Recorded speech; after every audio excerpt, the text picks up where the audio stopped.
네, 감사합니다.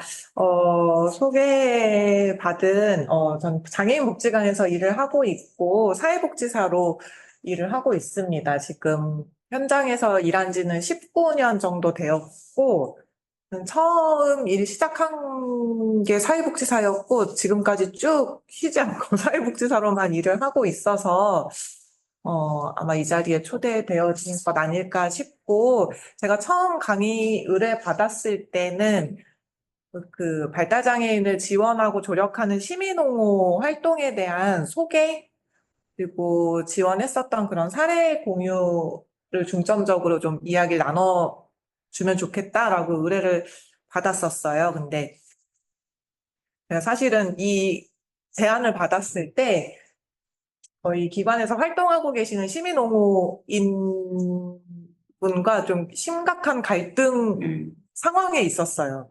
딱 그때 마침 그래서 어, 시민옹호의 시민옹호 활동의 긍정적인 부분 그리고 실제 지원하면서 이렇게 나타났었던 그런 좋은 결과들을 소개해드려야지 되는 자리였는데 제가 그때 시민옹호인 분과 이렇게 갈등을 좀 심하게 겪으면서 그 부정적인 생각만 드는 거예요, 사실. 음, 그래서 강의를 덜컥 수락을 하고 주제를 정하는 것까지는 굉장히 짧은 시간이 걸렸거든요. 지금 돌보는 사람의 도덕성을 어떻게 담보할 것인가라는 주제를 갖고 제가 그러면 발표를 해보겠다라고 덜컥 제안을 수락을 해놓고서는 이 세부 내용 첫 슬라이드 두 번째, 세 번째까지는 빠르게 이렇게 준비를 했는데 그 다음부터는 무슨 내용을 담아야 될지 굉장히 고민이 많이 됐었습니다. 그래서 어, 자료를 준비하는데 가장 많은 이제 고민을 했었던 것 같아요. 그리고 이 교육에 참여하시는 많은 분들이 굉장히 다양한 현장에서, 다양한 영역에서, 다양한 삶 속에서 계시기 때문에 또 이런 다양한 분들 앞에서 같이 이야기 나누고 발표한 경험도 없고, 뭐 사실 제가 강의나 뭐 이런 발표를 전문적으로 하는 사람도 아니거니와 그 같은 장애인 복지 현장에 종사하시는 분들 앞에서는 또 이런 경험이 있는데 또 이 지금 너무 다양한 분들과 계시다 보니 어떻게 이야기를 풀어나가야 될지 고민을 많이 했었던 제가 이렇게 말씀을 드리는 건 제가 좀 부족하고 발표에 좀 미흡한 부분이 있어도 좀 이해를 해주십사 이렇게 말씀을 드리고요. 제가 이거를 지금 잠깐 전체 화면을 끄고, 네, 공유 중지해야 되네요. 네, 이 자료를 준비하기 전에 그 키워드가 있잖아요. 저희가 여기 협회 측에서도 발달장애인의 커뮤니티를 위한 돌봄과 의료와 요 관련된 그 핵심어들이 있어서 이 자료를 준비하기 전에 요즘에 AI로 그 대학생들은 레포트도 만들어주고 하는 기능들이 굉장히 많이 있어서 저도 요거를 하기 전에 한번 AI로 돌려봤거든요. 장애인 돌봄을 키워드로 넣어서 프리젠테이션을 만들어줘 했더니 한 5분 만에 만들어주더라고요. 제가 그거를 먼저 좀 내린 거 한번 다시 보시죠. 공유를 중지하고. 해보겠습니다. 화면을 전환할게요. 잠시만 기다려주세요.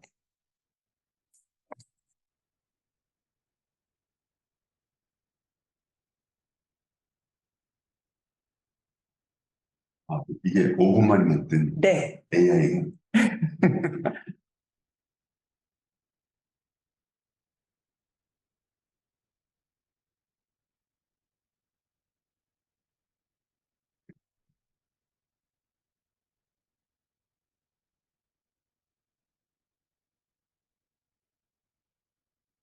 네, 이거 초록색 화면 보이시죠?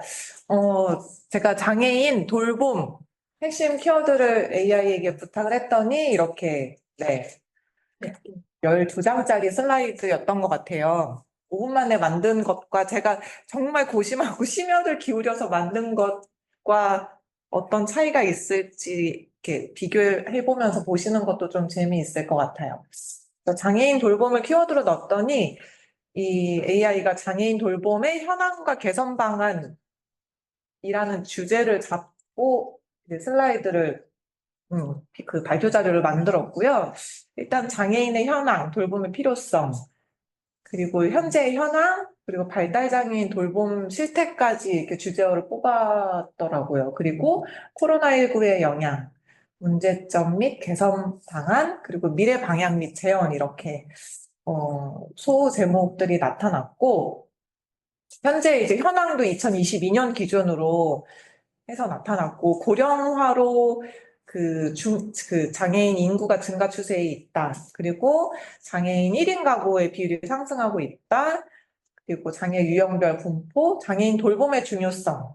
또 이렇게 네 가지로 해서 정리를 해 주었고, 그리고 돌봄 서비스 현황, 현재 우리나라의 바우처 형태로 된 돌봄 서비스들이 굉장히 많은데, 그런 것들까지 이 아이가 이렇게 캐치를 했더라고요. 그래서 정부에서 지원하고 있는 서비스들, 뭐 장애인 연금이나 수당 이런 현금성 지원까지 자료를 찾았고, 지역사회 기반의 돌봄, 뭐 장애인 주간 보호센터, 단기보호, 뭐 그룹홈 이런 시설들, 그리고 민간 돌봄 서비스, 그 고령장애인이면 요양보호사, 장애인 돌봄기관, 뭐 재가 서비스, 동행 서비스. 이 동행 서비스 굉장히 최근에 나온 내용인데 이것까지 네, 찾아냈더라고요. 그리고 최신 정책의 동향에 이 통합 돌봄 모델이 네, 나타났고 역시나 AI, IoT 기술, 그리고 개인별 지원, 가족 지원 강화. 네.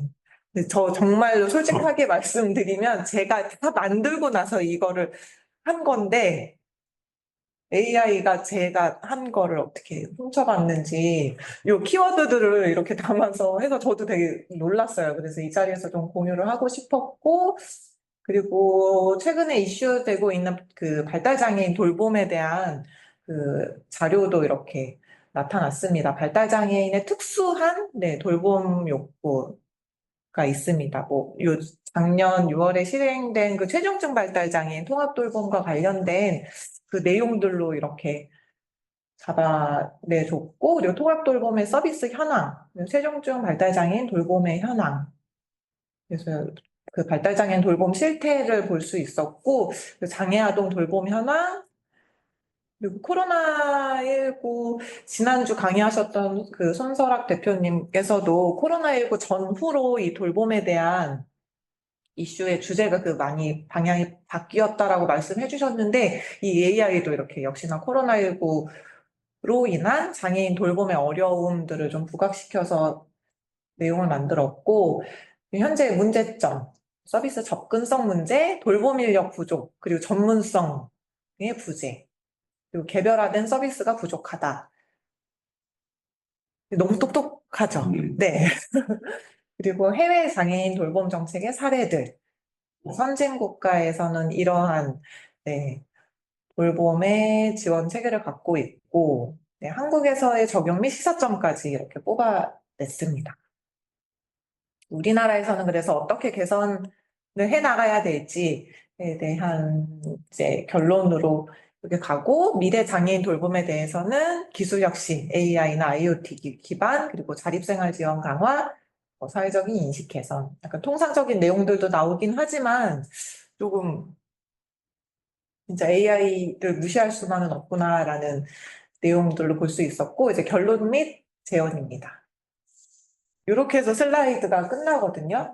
제가 준비한 화면으로 돌아가겠습니다. 방금 말씀하신 게 그 장애인 돌봄 딱 키워드만 넣고 네. 발표자를 PPT 만들어줘요. 이게 끝이에요? AI에게 여기 보시면 AI가 있어요. 이 친구한테 클릭해서 키워드 입력하고 프리젠테이션 만들어줘 하면 간단히. 저렇게 5분 만에 어, 제게 더 나아야 되는데 큰일 났네요.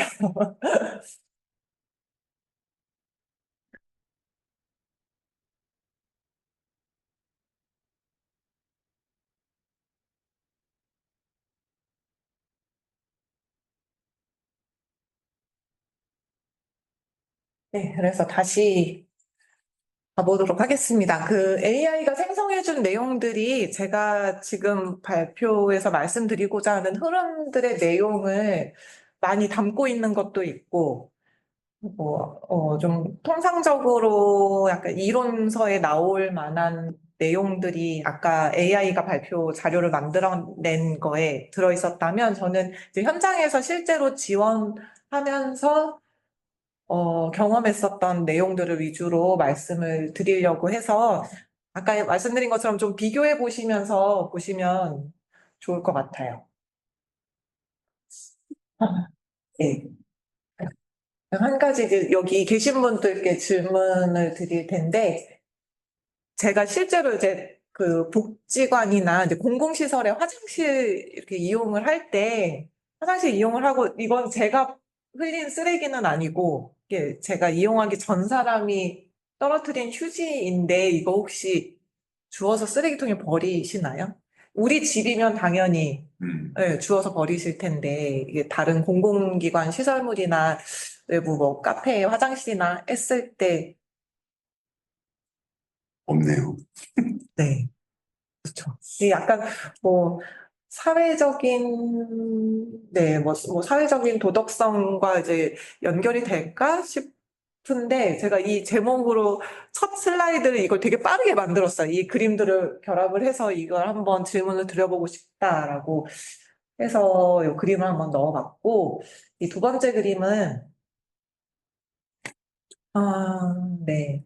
소위 말하는 그 도전 행동, 어려운 행동이 나타나는 발달 장애인이고 이를 지원하고 있는 지원자입니다. 사회복지사가 될 수도 있고, 사회복무요원이 될 수도 있고, 치료사가 될 수도 있고, 근데 이렇게 화가 난 경험이 있거든요, 저도. 뭐, 맞아본 경험도 있고, 제가 어떻게 할 수 없는 상황에 놓여진 경우도 있는데, 이렇게 화만 나고 끝나면 문제가 없을 텐데, 여기서 뭔가 화를 못 이긴 행동이 나오게 된다면은, 이제 그게 도덕성의 문제와 결부가 될 것이고, 네. 요거는 이제 도덕성을 잃은 사람이, 어, 해를 가하는 모습인데, 요거를 이렇게 지켜보고 있는 사람을 나라고 생각했을 때, 묵인하고 넘어가는 발달장애인이 이런 권리 침해를 받았거나 이렇게 행동으로 보여지는 것들은 사실 너무나 발견하기가 쉽잖아요. 근데 그렇지 않고 그 숨겨진 권리 침해와 학대가 훨씬 더 많거든요. 저희 경험에 의하면. 그런 것들을 보고도 못 본 척 넘어가지는 않을까라는 생각들을 하면서 저 스스로도 조금 반성을 하고 예전의 기억들을 좀 되돌려 보면서 이 자료를 좀 만들었던 것 같아요. 그래서 이 세 가지 그림은 함께 여기 줌으로 참여하시는 분들도 고민을 같이 해보면 좋겠다라는 이야기를 좀 드리고 싶고, 처음에 제가 소개받았을 때 장애인 복지관에서 일을 하고 있다고 이제 소개를 받았고, 딱한 내용이긴 한데 장애인 복지관이 도대체 어떤 곳인지에 대한 설명이 좀 간단하게 필요할 것 같아요. 제가 오늘 이제 복지관에서 근무를 하고 이 자리에 왔는데 오늘 또 이제 마침 전화가 왔어요. 그 동네에 있는 파출소인가요? 네, 파출소에서 일하시는 분이 이렇게 전화를 주셨는데 배회하는 발달장애인이 있다라고 하시면서 이렇게 장애에 대해서는 전혀 이렇게 모르시는 경찰분이 지금 굉장히 추운 날씨인데 반바지 반팔을 입고 돌아다니니까 뭐 이렇게 지역 주민들로부터 신고를 굉장히 많이 받으신 거예요. 그래서 실제로 이렇게 출동을 해서 가봤더니 그냥 반바지 입고 계속 돌아다니고 계셨고, 근데 어떻게 해야 되냐라고 그냥 장애인 복지관이니까 전화를 주신 건데, 뭐 이렇게 어려움이 있을 때 장애가 있는 것 같은데 잘 어떻게 도와야 될지 모르겠고 어떻게 그냥 이렇게 보고 못 본 척 넘어가면은 뭐 어디에 연락을 취하거나 하지 않아도 되지만 조금의 이게 양심이 있으신 분들은 꼭 전화를 장애인복지관으로 주세요. 가장 약간 대중적이고 그 장애인들이 이용하고 있는 대표적인 기관이라는 인식이 좀 있는 것 같고 그래서 복지관에서 하고 있는 일을 간략하게 이제 짚고 좀 넘어가 보도록 하겠습니다. 아까 AI가 만든 그 발표 자료에도 있었는데, 개별 지원. 예전에 그 집단으로, 그룹으로, 이렇게 단체로 한 사람 한 사람을 보지 않고 단체 10명, 100명 이렇게 모아서 지원하던 방식에서 이제 복지관도 개별 지원 계획이 요거는, 그 주요 기능으로 삼아서 진행되고 있는 기간이 꽤 됐거든요. 꽤 되었는데도 보건복지부에서 장애인 복지관은 이런 역할을 해야 돼라고 첫 번째로 이제 제시한 내용이 개별 지원입니다. 네. 그리고 중재 치료 컨설팅 요거는 뭐 편안하게 다들 아실 만한 말로 뭐 언어 치료, 작업 치료, 물리 치료 이런 치료 영역. 이제 장애는 치료되는 병이 아닌 거는 알고 계실 거고, 그렇기 때문에 치료라는 말을 이제 장애인복지 현장에서도 계속 안 쓰는데, 그걸 대체할 수 있는 단어가 이제 재활도 아니고, 치료도 아니고, 그래서 중재라는 이 표현을 많이 씁니다. 그래서, 이해하시기 쉽게, 네, 이제 말씀드린 언어 치료, 작업 치료, 물리 치료, 음악 치료, 이런 치료 사업들을 진행을 하고 있고, 그리고 나팔동 및 행동 지원. 네, 밖에 다니시다 보면은 뭐 카페를 이용하는 장애인분도 계시고 뭐 체육관이나 뭐 수영장이나 영화관이나 그런 공공 시설물들 이용하고 여러 가지 낮에 이루어지는 활동들을 하시잖아요. 그런 활동들을 지원하는 사업 영역이 나팔동 및 행동 지원이라고 보시면 되고, 그리고 장애인분들의 취업 그리고 직업 생활을 지원하는 직업 지원 영역이 있습니다. 그리고 장애인을 돌보는 장애인이 속한 그 가족 구성원들에 대한 지원과 휴식에 대한 부분들이 있고, 그리고 사례관리 및 권익보호. 네, 사례관리와 이제 권익보호 영역이 같이 묶여 있고, 그리고 일곱 번째로 지역사회 중심 서비스. 그거는 쉬운 말로 하면은 지역 주민들이 뭔가 이게 공동체를 이루어서 이렇게 생활할 수 있게 그 안에 저희는 장애인 복지관이니까 장애인과 함께 어울리면서 일상이 이루어질 수 있도록 하는 네, 지역사회 중심 지원 서비스, 뭐 후원이나 자원봉사 영역도 이 사업 분류 안에 이제 들어가고요. 그리고 나머지는 이제 어, 지원하는 부서, 총무팀, 뭐 회계팀, 그리고 기획과 관련된 이런 업무들 담당하는 영역, 그리고 도 기반 서비스는 이런 수도권 이외에 이제 지방에서 이루어지는 거기서 운영되고 있는 장애인 복지관들은 약간 그 인프라가 굉장히 부족해요. 그래서 요거는 따로 이렇게 도 기반 서비스로 분류를 해서 서비스 소외 지역을 해소하고 뭔가 그 장애인 지원하는 그 장애인 복지 서비스 제공 기관들 중에서 약간 허브 역할을 할 수 있도록 하는 사업 분류로 요 도 기반 서비스가 나타나 있습니다. 보건복지부에서 매년 장애인 복지 사업 안내 안에 장애인 복지관이 이런 기능을 해야 된다라는 거를 지침으로 내려서 이렇게 저희 같은 이제 장애인 복지관들은 요거에 기반한 사업들을 진행을 하고 있다라는 걸 말씀을 드리고, 이제 여기 보시면 시민옹호 사업이 지역사회 중심 지원 서비스에 있어요. 이게 아무래도 지역 주민들이 시민옹호인으로 참여하는 사업 영역이다 보니까 이 지역사회 중심 지원 서비스로 포함이 되어 있는데, 저는 실제로 시민옹호 사업을 담당하고 지원을 해보니, 여기 권익옹호 영역이 있잖아요. 지역사회 기반의 활동을 시민옹호로 풀어내니 장애인 당사자의 권익 옹호로 확대되는 부분이 있어서 시민옹호 사업이 분류로는 여기 지역사회 중심 지원 서비스에 들어가지만 약간 이렇게 무게감을 따져보면은 지역사회 중심과 이제 권익 옹호 절반 절반 이렇게 무게 중심이 잡혀 있는 것 같습니다. 이렇게 해서 복지관, 장애인 복지관, 이건 전국에 있는 장애인 복지관 이 일을 준용을 하고 있고, 네. 그래서 이런 장애인복지관에서 일하고 있는 사회복지사가 지원하고 있는 시민옹호 활동들은 어떻게 진행이 되는지 이야기를 먼저 풀어보려고 합니다.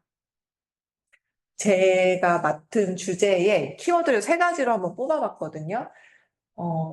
이게 약간 글씨가 굉장히 흐리게 돼 있네요. 돌보는 사람의 도덕성을 어떻게 담보할 것인가가 오늘의 주제잖아요.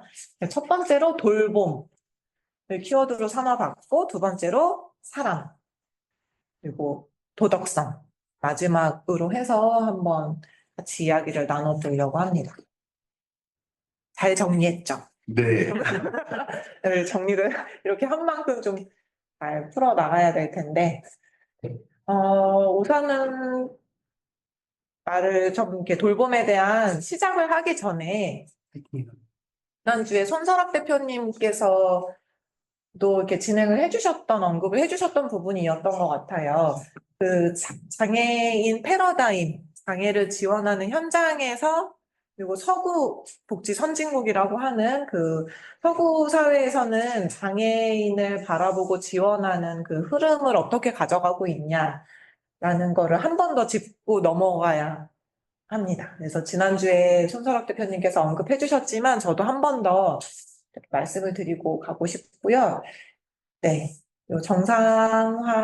이 정상화라는 말을 그 노멀라이제이션이라고 해서 그냥 직역하면 정상화인데 이게 뭐 보통화라는 말로 이제 해석을 하기도 하거든요. 그래서 보통의 삶, 사람이라면 누구나 보통의 약간 뭐 여러 사람이 있을 때 한 중간의 삶을 누릴 수 있는 환경과 배경을 위해서 노력해야 된다라는 게 이 정상화 이론의 울펜스버거 박사에 의한 이제 정상화 이론이 1970년대 정책 흐름으로 시작이 되었고, 요 1970년대를 기점으로 해서 탈시설, 그 지역사회 거주시설에서 나와서 지역사회에서 장애인들이 생활할 수 있는 그런 기반 마련이 정상화 이론에 입각해서 그 탈시설 운동이 이제 시작이 되었고, 지금 우리나라에서는 탈시설 안 쓰고 있죠. 근데 단어를 지역사회.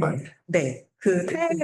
탈이라는 게 벗어난다는 건데, 시설을 벗어난다는 그 언어에 담겨 있는 의미 자체가 시설을 부정적으로, 네, 보고 시설은 무조건 안 좋은 곳이라는 그런 인식들이 그 언어에서 나타나기 때문에 약간 거주시설에 그 일하시는 종사자분들께서 또 이렇게 그 탈시설이라는 말 자체를 좀 변화해야 된다라는 그 의견들이 많이 있었고, 그래서 지금은 지역사회 자립지원, 네, 장애인 지역사회 자립지원 사업으로, 네, 그렇게 탈시설이라는 말을 안 쓰고 정책적으로는 그렇게 쓰고 있습니다. 그리고 그 다음 1980년대 통합, 이때부터 통합교육, 네, 장애 비장애 학생, 뭐, 통합반, 뭐, 그리고 지금 그 현장에서도 그 특수학교에 가야 되냐, 아니면 일반 학교, 이 통합반으로 가야 되냐, 이 부모님들의 의견도 굉장히 다양하고, 현장에서 일하고 있는 저 같은 종사자의 의견도 다양하고, 네, 그렇습니다. 특수학교를 더 지어야 된다라는 의견들도 있고, 요것들은 아직까지 뭐 하나로 이렇게 뭉쳐지지 않은 의견들이긴 하지만, 아무튼 장애인과 비장애인이 교육 영역에서도 통합한 그 교육을 받아야 된다. 그런 환경을 제공해야 된다라는 그런 그 기반 움직임들이 이 통합 이론에서 시작이 되었고, 그 다음에 자기 결정, 당사자가 특히 발달장애인의 경우 발달장애인을 지원하고 있는 가족이나 아니면 가장 가까운 조력자에 의해서 결정되어지는 경우들을 있기 때문에 당사자의 결정권 그리고 인권에 대해서 이제 주장하는 움직임이 자기결정의 흐름 패러다임으로 갔고, 지금 현재 지원 패러다임, 네, 요거까지 2단계까지 왔습니다. 근데 이게 2000년대 서구 장애 정책의 흐름이고 지금 2020년이 훌쩍 지났잖아요. 그래서 지금 서구에서는 어떠한 패러다임으로 장애인 복지 정책이 움직이고 있는지 아마도 연구하시는 교수님들이나 네, 연구 박사님들이나 이렇게 아마도 공부를 하고 계시겠죠. 그래서 저도 이제 앞으로가 좀 궁금하기는 한 부분인 것 같아요. 우리나라 요거를 그대로 따라가고 있어요. 그래서 저희 이제 20년 뒤늦게 이제 지원 패러다임으로 모든 아까도 말씀드렸지만 장애인 복지관에서 주요 기능이 개인별 지원이잖아요. 그래서 지원이라는 그 단어 자체가 그 복지관에서 이런 사업을 해야 된다로 녹여 있는 거죠. 그래서 우리나라는 장애인 복지 패러다임, 현재 패러다임이라고 했을 때 이 지원이다.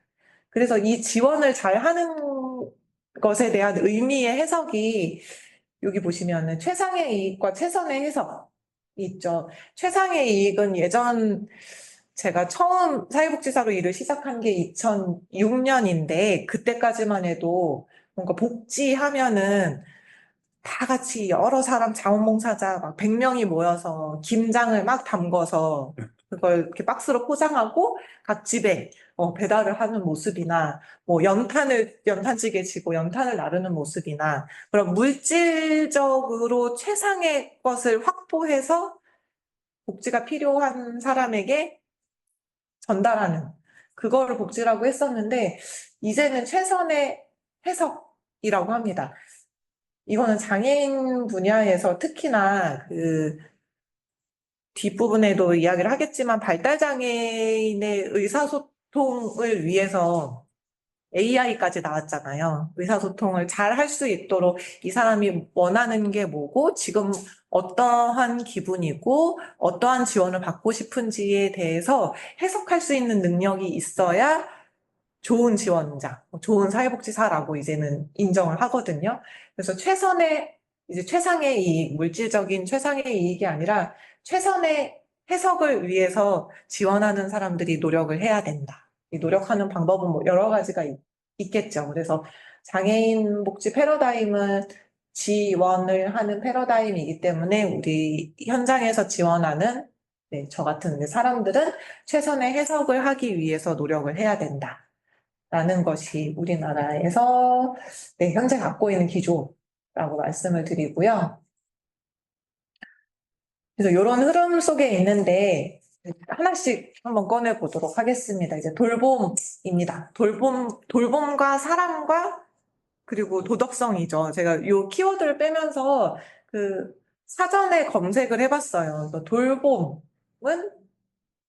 한 두 가지 정도 해석이 있었는데 우리가 여기서 얘기하려고 하는 돌봄은 관심을 가지고 보살피다라는 그 해석이 맞을 것 같아요.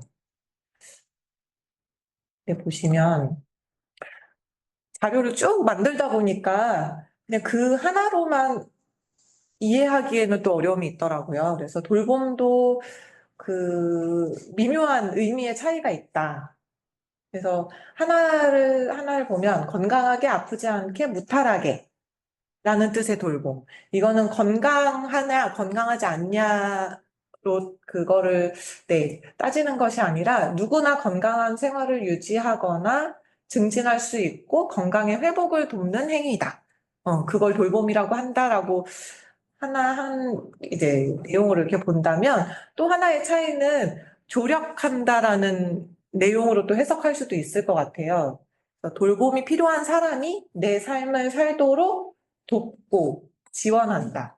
그래서 여기서 거둔다는 표현을 썼는데 돌보는 거는 관계에 있어서 일방적이라고 해석이 될 수 있잖아요. 그거는 뭔가 환자 입장에서 아파서 교통사고가 나서 병원에 입원한 환자는 첫 번째 돌봄이 맞을 것 같아요.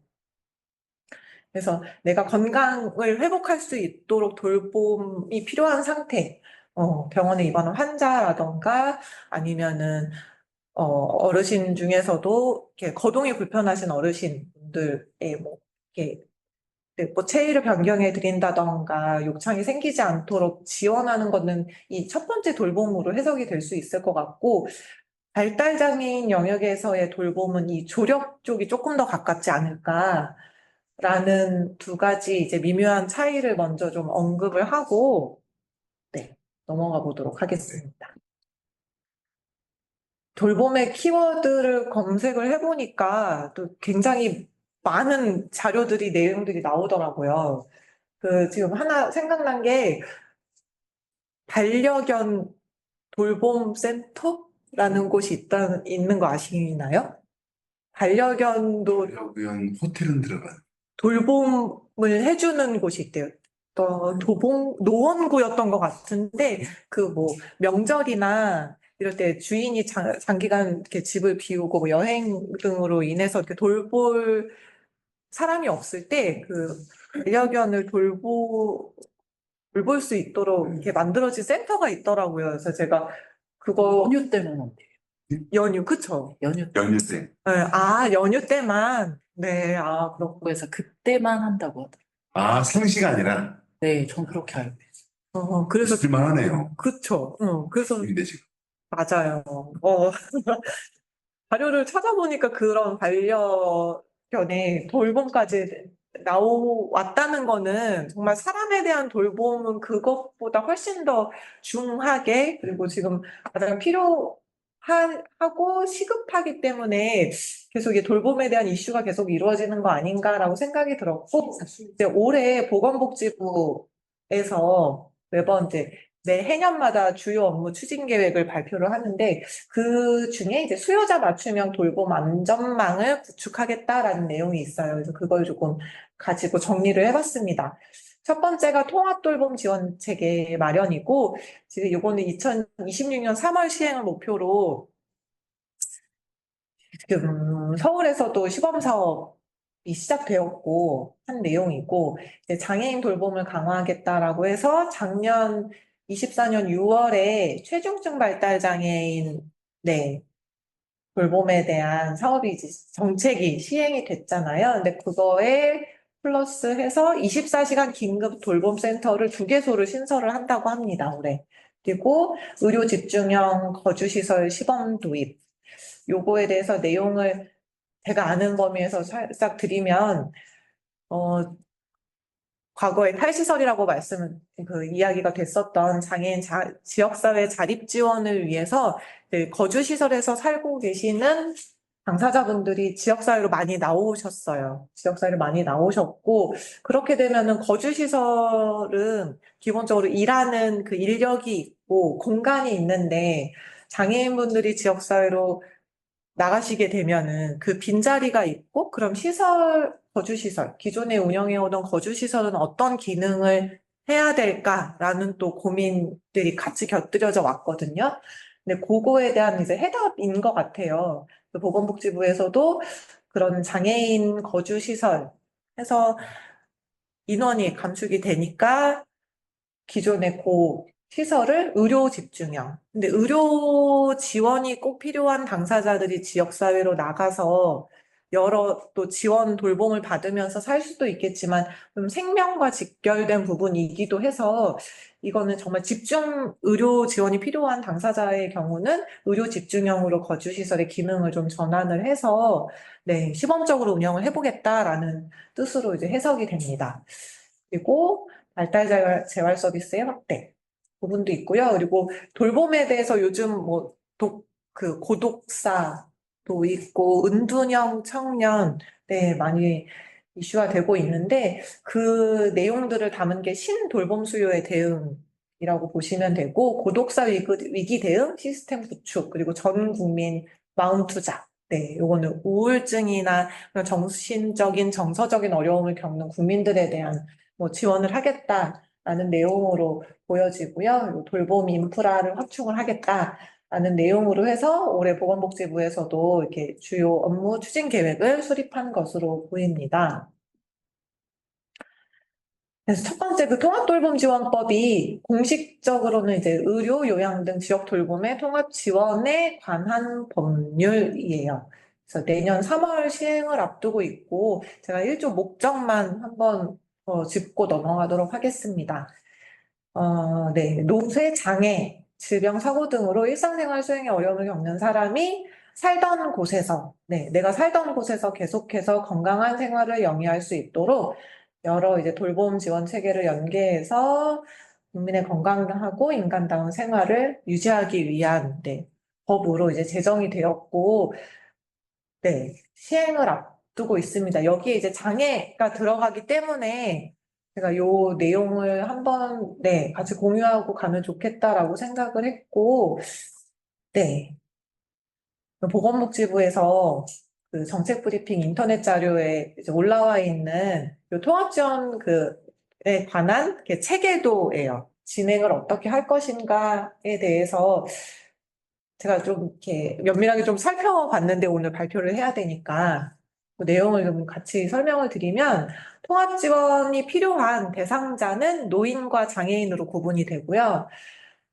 노인은 근데 워낙에 노인에 대한 돌봄 체계는 우리나라가 워낙에 잘 구축이 되어 있었고, 그 노인과 관련된 돌봄도 정책으로도 지금 진행이 되고 있는데, 여기에서도 장애인을 포함했기 때문에 뭔가 통합 지원이고 새로운 그 정책으로 제안이 된 이제 시행을 앞두고 있는 것이 아닌가 생각이 돼요. 근데 여기서 보니까 고령 장애인은 25년도 상반기에 실시를 하는데 65세 미만의 장애인은 25년 하반기에 신청을 할 수 있다고 체계도에 나와 있어요. 그래서 요거를 내용을 좀 보면은 고령 장애인의 기준을 65세로 지정을 해놨더라고요. 그래서 65세 이상이면 어차피 노인 안에 포함이 되잖아요. 근데 장애인까지 요 법 체계 안에 들어가야 되다 보니 굳이 이렇게 구분을 해서 고령장애인 시작하니까 장애인도 포함되는 거야 라고 이렇게 주장을 하지 않을까라는 저의 개인적인 생각이 있고 65세 미만의 장애인은 그래서 25년도 하반기에 요 장애 종합조사표를 새롭게 이제 잘 만져서 요 65세 미만의 장애인에 맞게끔 시행을 하겠다라는 계획인 것 같습니다. 그리고 여기 노인 부분에 보면 맞돌 중점군이라고 써 있어서 여기 오탄가 뭔가 하고 찾아봤는데 그 노인 맞춤 돌봄 서비스를 이용하고 있는 노인 중에서 좀 중점 지원군, 더 돌봄이 필요한 뭐 그 움직임이 어렵다거나 뭐 스스로 어떤 뭐 식생활에 생활 영위가 어렵다거나 조금 더 어려움에 처해 있는 노인분들을 이렇게 지칭하는 말이더라고요. 그래서 요 인원수가 지금 24년 기준으로는 6만 명 정도라고 하고 이분들이 통합 지원을 받겠다라고 신청을 할 수가 있어요. 그 신청을 행정복지센터에다가 하고 행정복지센터에서 요 개인별 지원 계획을 세운다고 합니다. 이제 행정복지센터 공무원이 그분의 요 장애종합조사, 노인의 경우 통합판정조사 결과를 반영해서 어떤 지원으로 통합 지원을 하겠다라는 계획을 세운다고 하는데 아마 행정복지센터 공무원분들도 굉장히 부담이 많이 있을 것 같고 잘 요 법 체계를 이해를 하고 계셔야 되는 그런 또 상황이 도래한 것 같습니다.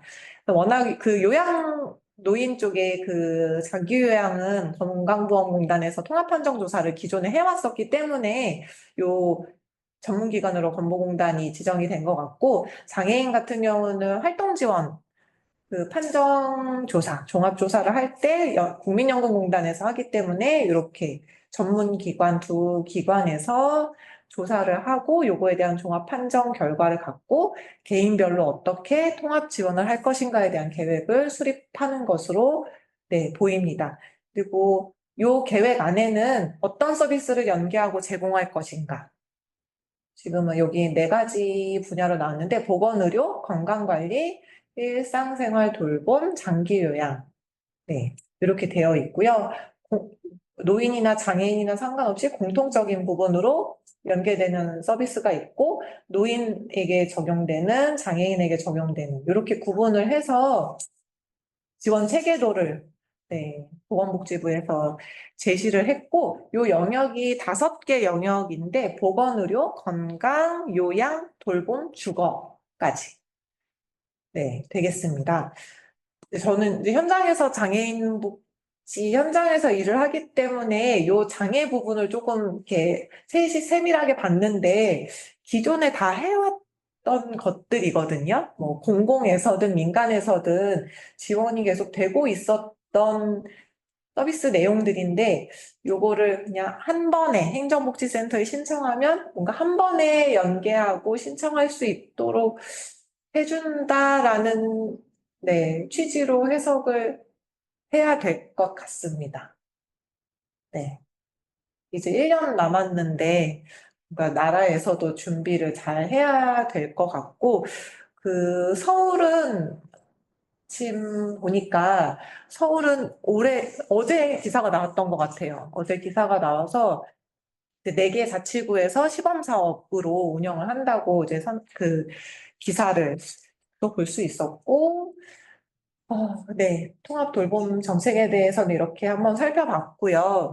최선의 해석을 위한 아까 또 말씀드렸지만 지금 지원 패러다임에서 발달장애인을 지원하기 위한 여러 가지 정책들은 저렇게 마련이 되어 가고 있는데, 발달장애인의 욕구나 의사를 우리가 해석할 수 있는 그러한 방법들에 대해서 네, 또 찾아보았는데요. 이 돌봄이 그냥 사람이 돌봄을 하는 시대는 이미 지났고, 노인 쪽에서는 효돌인가? 네, 효돌이라고 해서 뭐 이렇게 대화도 하고 굉장히 상냥하다고 하더라고요. 저도 이렇게 실제로 본 적은 없는데, 그리고 저희도 우리 그러니까 보험을 가입할 때나 뭐 어떤 이렇게 어플로 뭔가 물건이나 서비스를 살 때 요즘에 챗봇이 상담을 해주잖아요. 챗봇이 상담을 해주고 거기서 이제 뭔가 만족스럽지 못한 상담이면 그때서야 이제 상담사 사람에게 이제 넘어가는데 그런 뭐 효돌이나 이런 AI 로봇들도 굉장히 이제 딱딱하지 않고 친절하고 예, 사근사근하게 네 그렇게 한다고 해서 AI를 네 휴머니즘에 입각하면은 네 좀 거부감이 있을 수 있겠지만 이제 거부만 할 수는 없겠다라는 생각이 들었고 이제 장애 영역에서도 이런 AI에 기반한 발달 장애인의 행동 분석을 지원하는 게 이게 2022년에 대전이었나 대구였나에서부터 이제 시작이 됐었더라고요. 저도 자료를 찾아보니까 그래서 최근에 나왔었던 자료를 좀 발췌해 봤는데 근데 좀 이렇게 굉장히 충격적이었어요. 기사에 제 빨간 밑줄 쳐놓은 부분을 보시면 도전적 행동, 발달장애인의 도전적 행동이랑 요 오타까지 막 있어요. 본인이나 타인의 신체적으로 해칠 가능성이 있는 행동 양식. 네. 이라고 이렇게 해석을 해놨습니다. 이렇게 도전 행동을 해석하는 사람이 만든 AI가, 네. 여기서 이렇게 말을 해도 될지 모르겠지만, 좀 저는 그런 의문이 들었고, 지금 대구대학교 장애학 관련해서 선도적으로, 네. 하고 있는 대구대학교에서도 뭐 특수교육과 재활과 관련해서 요 AI 박람회였던 것 같아요. AI 기반으로 한 이렇게 발달장애인의 행동 분석을 해서 그 데이터를 갖고 이제 돌봄을 지원을 하겠다라는 내용에 기반을 했거든요. 그래서 최선의 해석을 하기 위해서 AI 쪽에서도 많은 노력을 하고 있구나라는 부분은 이제 긍정적인 부분이라고 보시면 되고, 제가 유튜브 영상 자료를 준비해 왔는데, 제가 단톡에 올려드린 부분이 있어요. 그래서 그거는 참고적으로 한번 보시면 좋을 것 같고, 뉴스에서 나왔던 기사인데, 네. 발달장애인의 도전 행동을 여러 군데의 행동을 분석할 수 있는 CCTV와 그런 화면을 마련을 해서 발달장애인의 행동 데이터를 수집을 해서 왜 도전 행동이 나타나는지 분석을 해서 그 결과로 지원하는 사람들이 지원을 하는 그 취지의 흐름인데 이게 보면서 조금 이렇게 불편한 생각이 저는 많이 들었거든요. 발달장애인은 아까도 전에 기사에도 나왔지만 누군가 나 또는 상대방을 해칠 수 있는 도전 행동을 하는 사람이다라는 뭔가 전제를 깔고 이런 AI에 기반한 뭔가 그런 해석을 하는 기기들이 나타난 거 아닌가라는 생각이 들었고 제가 공유한 뉴스를 나중에 한번 보시게 되면은 생체 정보를 수집하기 위해서 이런 조끼까지 제작을 했더라고요. 그래서 뭔가 이렇게 심박수나 아니면 도전 행동이 나타나기 전에 이 당사자의 움직임이나 패턴 등을 수집할 수 있는 이렇게 검정색 조끼 선생님 입고 계시는 그런 조끼 같은 게 있어요. 그래서 그걸 입고 있으면 어, 언제 이제 도전 행동이 나타난다 뭐 이런 데이터를 이제 모아서 네, 수집해서 뭔가 그 결과를 갖고 지원하는 사람에게 도움이 될 수 있는 그런 내용들의 영상, 그 뉴스인데, 이걸 보면서 또 너무 AI에만 의존을 하면 우리가 큰일 날 수 있겠다라는 생각을 했습니다. 같이 영상을 보면서 이야기를 나눴으면 조금 더 좋았을 것 같은데, 그 부분은, 네, 아쉽고, 각자의 생각은 또 다를 수 있어서 오늘 교육에 함께 하시는 분들도 이 부분에 대해서는 한번 고민을 해보셨으면 좋겠어요. 하나, 영상을 보시기 전에, 이거 시트가 넘어가자마자 재생이 돼서, 그 AI에 기반한 게 이제 여러 가지는 아니고 제가 몇 가지 이렇게 보여드렸는데, 지금 최선의 해석을 하기 위해서 개별적인 지원을 해야 되는 게 현재 우리나라 장애인복지 패러다임의 흐름 중에 하나라고 말씀을 드렸는데, 제가 지금 보여드릴 화면이 그 케어바이라고 해서 그 SDA 코리아라는 네, 재단에서 지금 구축하고 있는 홈페이지인데요. 그러니까 플랫폼이라고 보시면 좋을 것 같아요. 그 발달장애인의 개인별 계획을, 지원 계획을 수립해주는 그 플랫폼을 지금 구축하고 있는 중이라고 하고, 아까 제가 처음에 제가 만든 요 발표 자료, 이전에 보여드렸던 그 AI가 만든 발표 자료처럼 키워드를 입력하고 발달장애인의 그 어떤 걸 원하고 그런 뭐, 이렇게 특징이나 성향이나 이런 부분들을 간단하게 입력하면은 개인별 지원 계획이 수립이 돼서 나오는, 네, 그런 플랫폼이거든요. 이거 한번 다시 보실게. 한 1분 정도 되는 영상이라 붙어가면 좋을 텐데.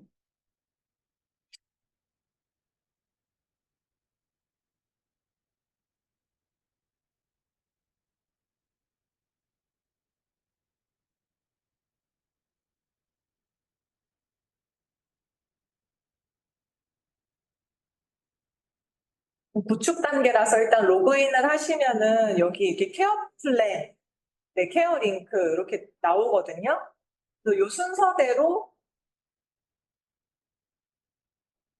설명대로 이제 진행을 하면 개별 지원 계획이 수립이 되는 겁니다. 여기 당사자 이름을 넣고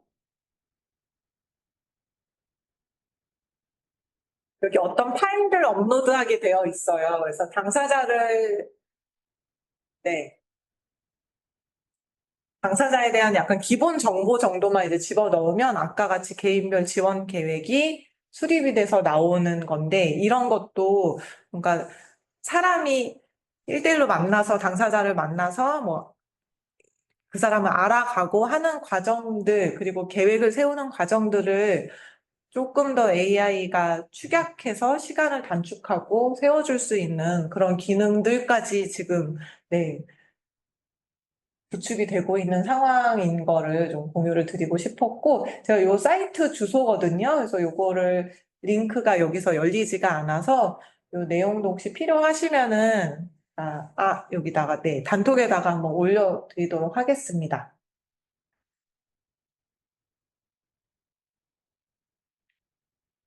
네.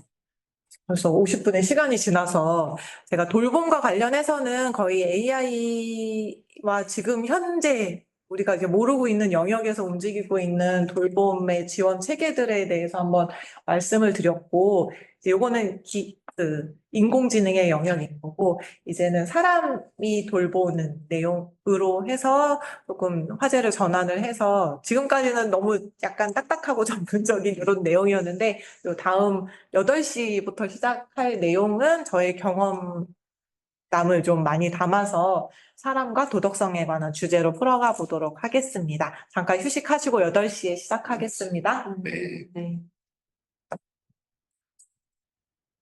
어. 아주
4년이요. 8시네요. 네. 충분히 휴식하셨을까요? 네. 네. 네, 8시가 되어서 이제 두 번째, 네, 사람 주제로 해서 한 번 더, 네, 시작해 보도록 하겠습니다. 사람은 사전적 의미로는 일정한 자격이나 품격을 갖춘 이라고 제가 여러 가지 그 사전적인 설명 중에 요거를 한번 네, 선택해서 작성을 해봤고요.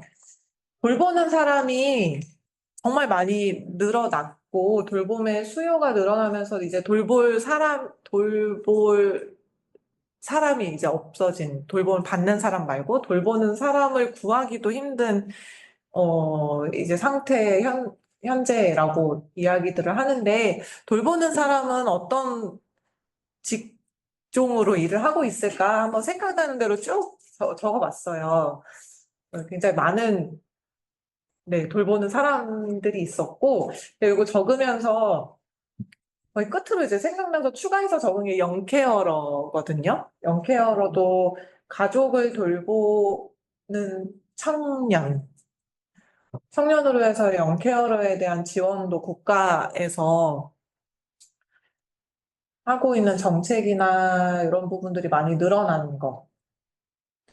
있고, 그리고 마지막으로 이제 적은 시민 옹호인에 대해서 제가 좀 더 설명을 하려고 좀 큰 글씨로 한번 작성을 해봤습니다.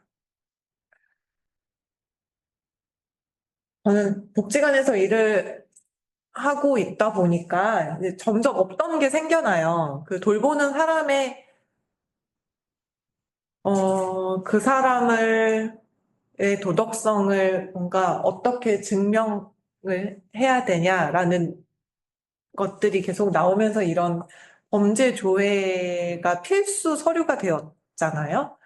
네, 많은 영역에서 이제 채용이 되었고, 이제 입사를 하려면은 그 입사 서류로 요 범죄와 관련된 경력 조회가 필수로 들어갔는데, 이게 언제부터 이렇게 이 부분들이 강화가 됐을까라는 생각들을 해보게 됐어요. 그리고 향정신성 약물 검사도 뭐 마약이나 이런 것들이 우리나라가 너무 또 이제는 그냥 뭐 이슈라고 할 수도 없을 만큼 너무 많이 퍼져 있어서 이런 것들로 해서 검증이 되어야지 돌보는 사람으로서의 자격이 있다라는 반증으로 또 볼 수가 있어서 좀 많이 씁쓸한 부분인 것 같습니다. 네, 여러 돌보는 사람 중에 이제 제가 중심으로 이제 말씀을 드릴 시민옹호에 대해서 이야기를 풀어보도록 하겠습니다. 이제 시민옹호는 서울에서 먼저 옹심이 사업이라고 해서 옹호하는 마음을 가진 이 사람으로 해서 서울에서 먼저 서울복지재단과 이제 몇 개 장애인복지관에서 시작이 되었다고 알고 있고, 인천은 2020년 전에는 인천에 있는 인천광역시 장애인복지관에서 한 곳에서만 이제 시민옹호 사업을 해오고 있다가 2020년부터는 인천시의 그 주민참여 예산을 확보해서 인천에 총 10개 장애인복지관이 있거든요. 10개 장애인복지관의 공통의 사업으로 시민옹호 사업이 진행이 되고 있고 10개 복지관이 다 같이 이 사업을 한다는 거는 장애인의 권리 옹호, 그리고 아까 그 장애인복지관의 여러 가지 기능 중에 말씀드린 그 지역사회 중심으로 해서 시민들이 참여해서 장애인의 당사자의 권리를 옹호할 수 있는 사람들로서 활동할 수 있게 하는 의미가 있기 때문에 전체 장애인복지관을 확대해서 이제 시민옹호 사업이 진행이 되고 있다라고 해석을 할 수도 있을 것 같습니다. 시민옹호에 대한 의미를 뭐 논문도 찾아보고 제가 다른 기관에서도 이제 진행을 하고 있으니까 서울도 찾아보고 다 찾아봤거든요. 근데 뭔가 저에게 만족스러울 만한 그런 정의를 못 찾았어요. 그래서 이게 어떻게 할까 이거 하다가 이 밑에 발췌 그 출처가 없는 게 제가 머리를 짜내서 저의 경험에 입각해서 이렇게 정리를 좀 해봤습니다. 그래서 시민옹호란 자신의 장애와 그리고 속한 환경의 곤란함으로 인해서 나 스스로 나의 권리와 이익을 지키고 내 삶을 주도하는 데 어려움이 있는 사람이 그가 살고 있는 지역사회에서 그의 둘레 사람을 만나서 자기 삶을 주도하며 살아가는 힘을 키워가는 과정이라고 정의를 해봤는데요. 네.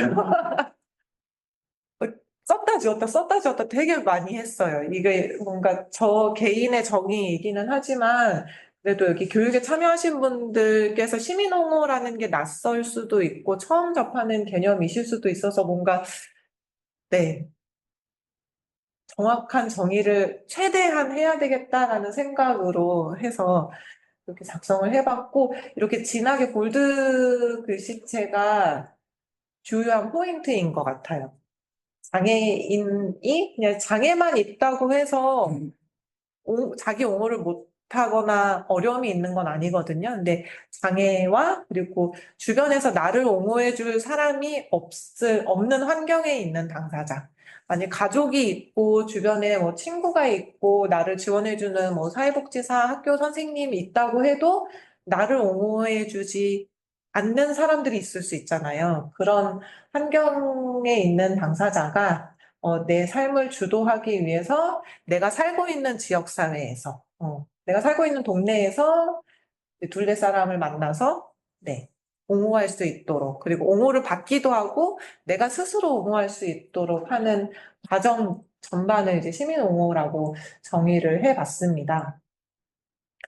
시민옹호 활동의 과정이에요. 요것도 제가 대략 이렇게 정리를 해본 건데, 이제 시민옹호를 할 수 있는 지역 주민이 있어야겠죠. 이 지역 주민은 공동체, 지역에 대한 공동체, 사회활동에 관심 있는 주민을 모집해서 저 시민옹호 할래요 라고 해서 무조건 다 하실 수 있는 거는 아니고 기본적으로 장애에 대한 이해, 그리고 공동체적인 이해가 있으신 분들을 이 옹호 활동을 할 수 있기 때문에 사회복지사나 장애인 활동지원사나 교사 관련된 자격을 갖추신 분이면 더 좋고요. 굳이 그런 자격이 없으시더라도 이제 옹호인으로 활동할 수 있게끔 저희 기관은 6시간의 교육 과정이 있어요. 그래서 6시간의 장애에 대한 이권 그리고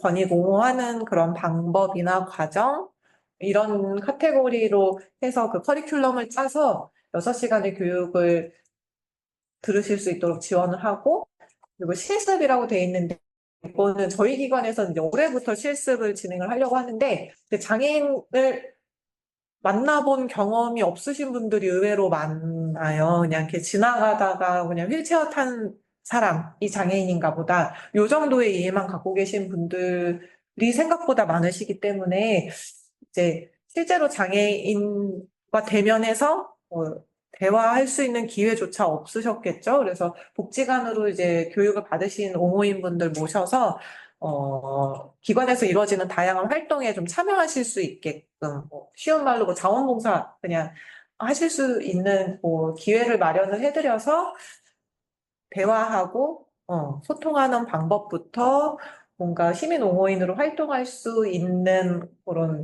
조금의 본인만의 이해도 그렇고, 기술도 그렇고, 태도도 그렇고, 이런 것들을 갖추실 수 있도록 교육 실습을 진행하는 게 이 양성의 단계이고, 그리고 시민 옹호인이 모집이 이제 확보가 되었는데, 옹호가 필요한 당사자를 또 찾아야지 이렇게 주선을 할 수가 있겠죠. 그래서 옹호가 필요한 당사자는 저희가 장애인 복지관이기 때문에 워낙에 이용하시는 분들이 많으시고, 근데 여기서 약간의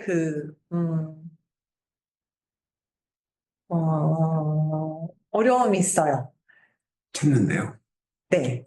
왜냐면은 복지관에서 일하고 있는 종사자가 사회복지사가 제일 많고, 그런 그 중재 영역에 특수교사도 있고, 치료사도 있고, 장애인 재활상담사도 있고, 여러 직종의 직원들이 있는데, 이분이 옹호가 필요하겠다라고 생각을 하고 또 행동을 해야 돼요. 이분 시민옹호인 매칭해드리면 좋을 것 같아요. 라는 것까지 와야지 옹호가 필요한 당사자가 찾을 수가 있는 거거든요.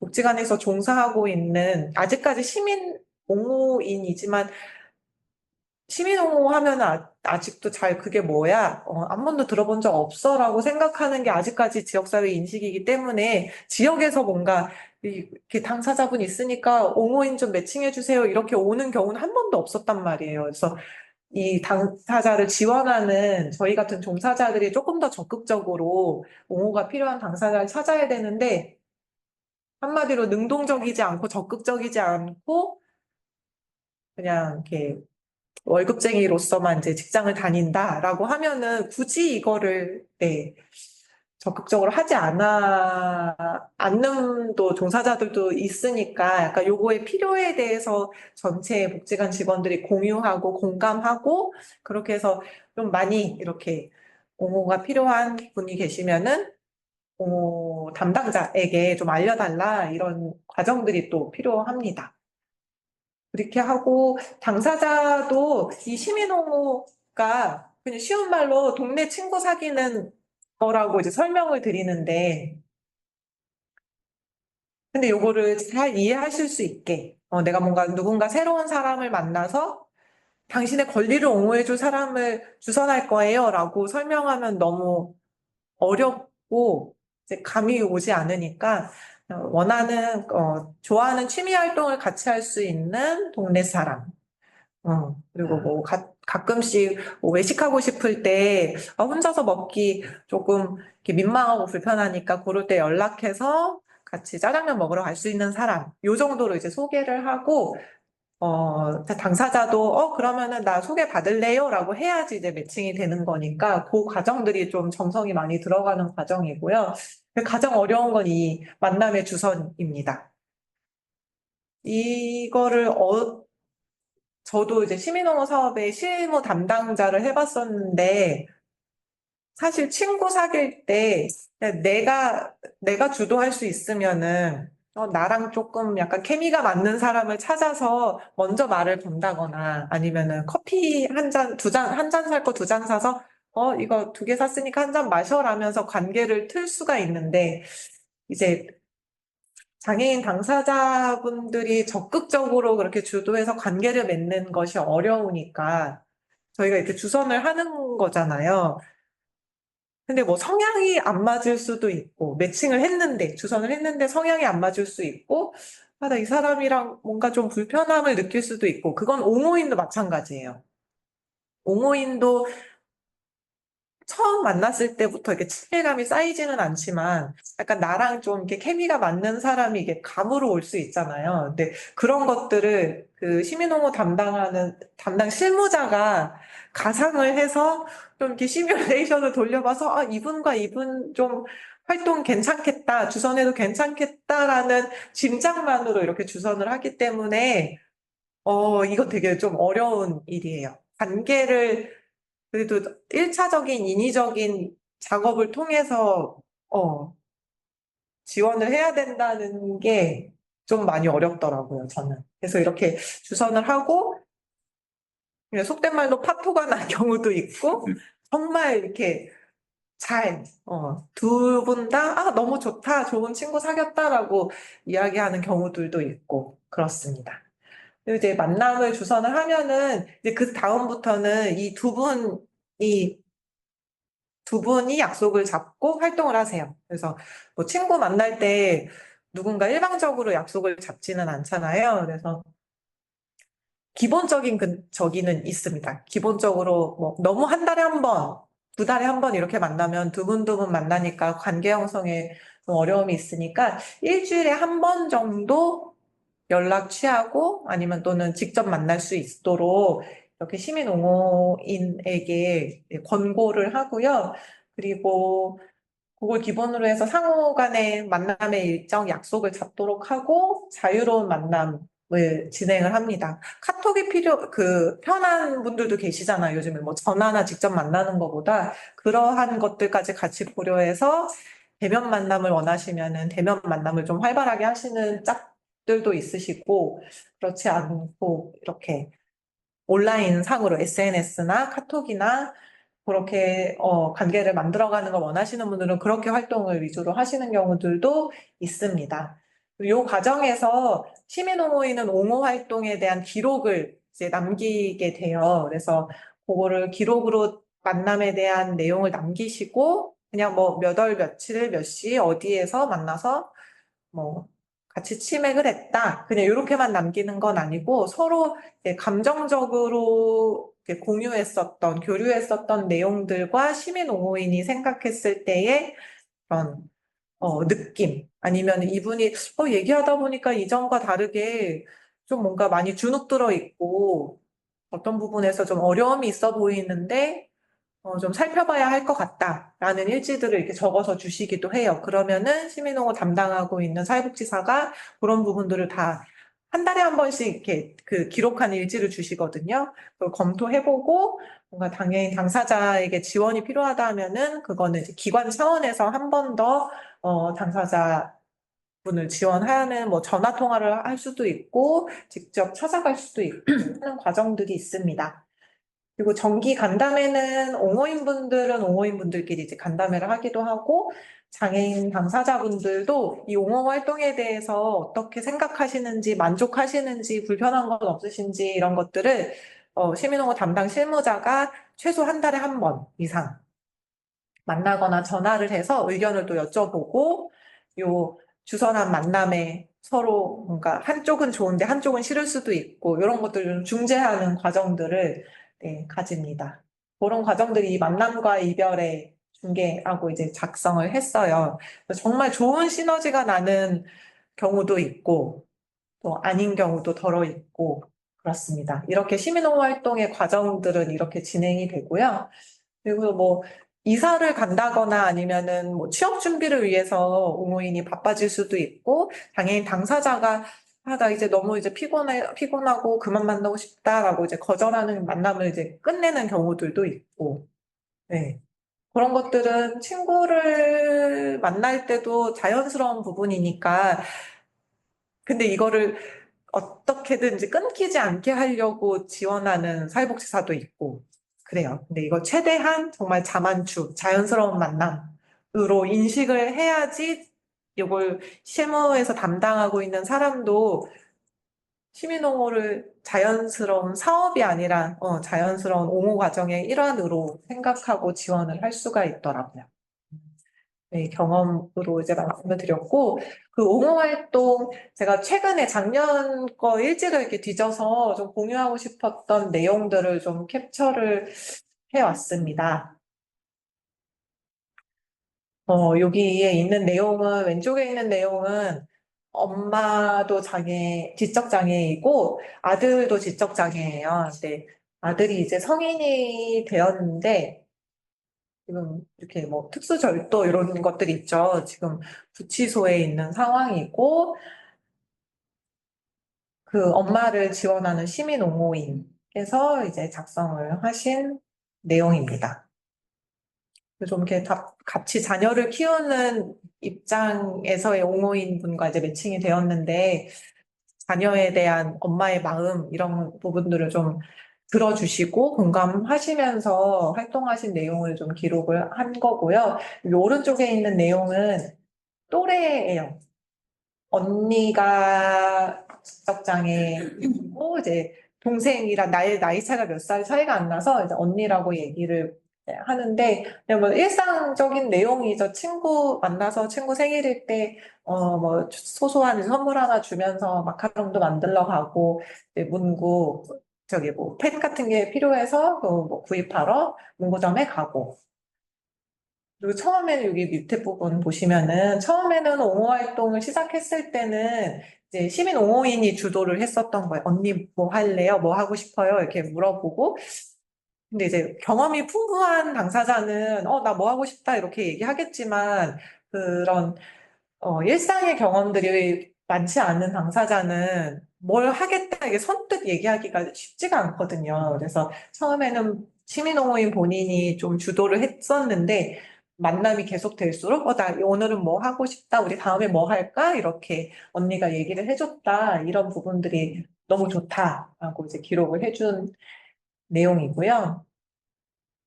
또 여기 왼쪽에 있는 부분은 약간 중년이세요. 두 분 다. 시민농어인도 중년, 그리고 당사자도 중년이신데, 이제 쭈꾸미 비 오는 날 생각나서 같이 쭈꾸미 먹으러 가고, 그리고 좀 이렇게 말이 굉장히 빠른 분이시거든요, 당사자분이. 그래서 어떤 날에 일지는 이제 같이 만나서 대면으로 소통을 하면 조금 더 잘 대화가 되는데, 전화로 하면은 이 시민호모인이 이해하기가 좀 어려웠던 거예요. 그래서 질문하는 순서를 외울 정도로 이제 같은 말을 이제 질문을 하고 해서 내가 잘 한다라고 생각을 했었는데, 갈수록 이 당사자분의 말을 잘 알아들 수 없는 횟수가 많아지는 것 같다. 누가 이상한 것일까? 내가 어떻게 하면 더 수월해질 수 있을까? 생각을 많이 한다.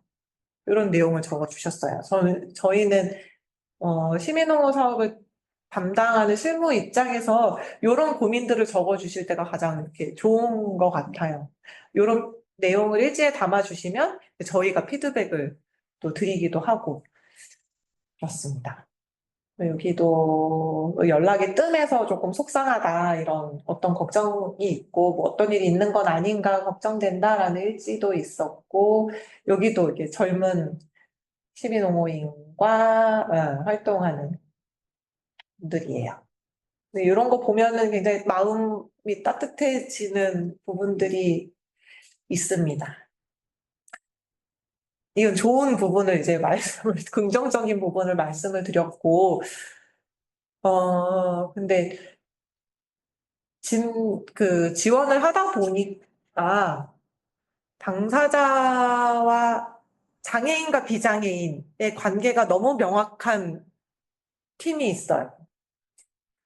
그렇게 되면은 장애인은 무조건 의지하려고 하고 뭔가 지원을 받으려고만 하고, 지원하는 시민 옹호인은 무조건 주려고만 하고 뭔가 해줘야 될 것만 같은 강박이 있거나, 네, 그런 팀들이 되게 많거든요, 아직도.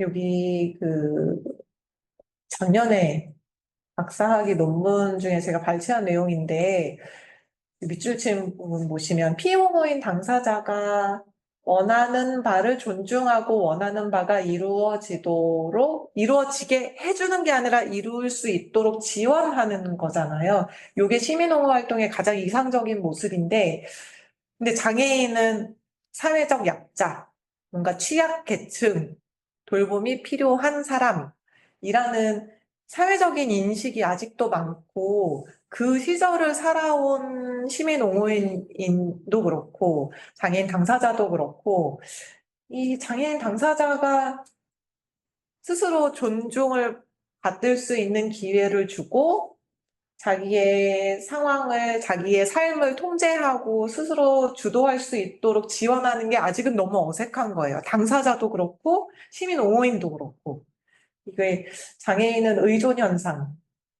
아까도 최상의 이익을 위한 장애인 복지 현장의 패러다임이 과거의 패러다임이었는데, 최상의 이익의 것들만 나에게 물질적이든 뭐든 받아오셨던 거죠. 그래서 시민옹호인을 만났을 때도 이 사람은 자원봉사자, 봉사자는 나한테 헌신하고 봉사하는 사람 해서 뭔가 같이 카페에 가도 무조건 시민옹호인이 내겠지 하고 가만히 계셔서 약간 그런 활동을 하면서 발생하는, 차를 마셔도 요즘에는 10,000원이 훌쩍 넘어가는데, 그런 경제적인 조금 부담 때문에 시민옹호 활동에 어려움을 호소하시는 분들도 계셨어요. 그래서 그거는 장애인도 의존적인 성향, 비장애인도 기존에 모든 이렇게 최상의 이익을 내가 줘야만 될 것 같은데 여기서 내가 경제적으로 조금 이렇게 꺼려진다고 여기서 활동을 종결하겠다고 얘기해도 되나라는 고민을 하시는 분들도 계셨고, 시민옹호 활동을 하면서 이런 부분들이 사실로 이제 드러나더라고요.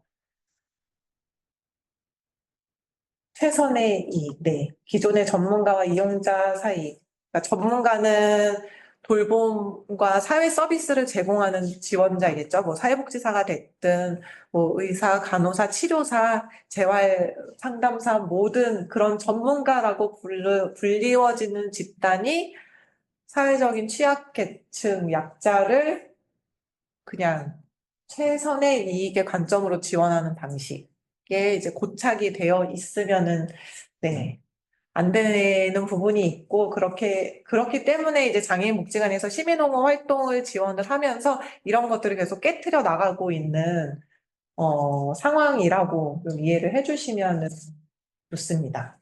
그래서 정말 아직도 많은 혼란이 있어요. 제가 어긋난 만남이라고 이렇게 표현을 해봤는데, 실제로 저희 기관에 소속돼서 활동하시는 시민옹호인 분들에게 들었던 말이에요.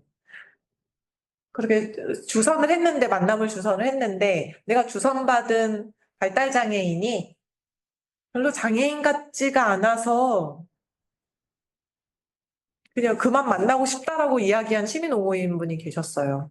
장애인 같은 건 뭐고 장애인 안 같은 건 뭐지? 라는 생각이 우선 딱 들었고, 근데 그 주선한 장애인분은 일을 하고 요양원에서 일을 하는 청년이었고, 발달장애인의 여러 그 권리형 일자리 중에 발달장애인 요양보호사 그 보조 일자리라는 게 있거든요. 요양원이나 그런 요양원에서 요양보호사의 보조 역할을 하면서 이제 어르신들 돌보는 일을 하면서 그거를 이제 직업으로 갖고 있는데 이 청년은 공부를 해서 요양보호사 자격증까지 땄어요. 너무 대단하게 그래서 정규직 직원이 됐고 그렇게 요양원 다니면서 자기 일상을 생활하고 있는 청년인데, 근데 관계가 너무 없다 보니까, 그냥 직장, 집, 이렇게만 생활을 하다 보니까, 그런 차원에서 관계를 좀 넓히면 좋겠다라는 차원에서 시민옹호인을 연계를 했는데,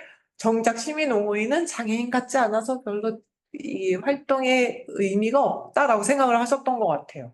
이 말을 듣고 되게 속상했거든요. 그래서 이제 설명을 했는데 아마 이해를 잘 이제 못하신 것 같아요. 이런 말을 들은 적도 있고, 그리고 시민홍보 활동을 하면은 정말 이제 교통비 차원에서 한 달에 5만 원씩의 그 시민옹호인 분께 활동비를 드리고 있어요, 저희 기관은. 근데 이거를 그 어떠한 자연스러운 만남이 아니라 뭔가 만났을 때 이 5만 원을 써야 되고, 5만 원을 갖고 5만 원 어치의 시민홍보 활동을 해야 된다라는 해석으로 조금 이렇게 잘못 해석이 된 거죠. 그래서 활동비 5만 원으로 뭐 할 게 없어요.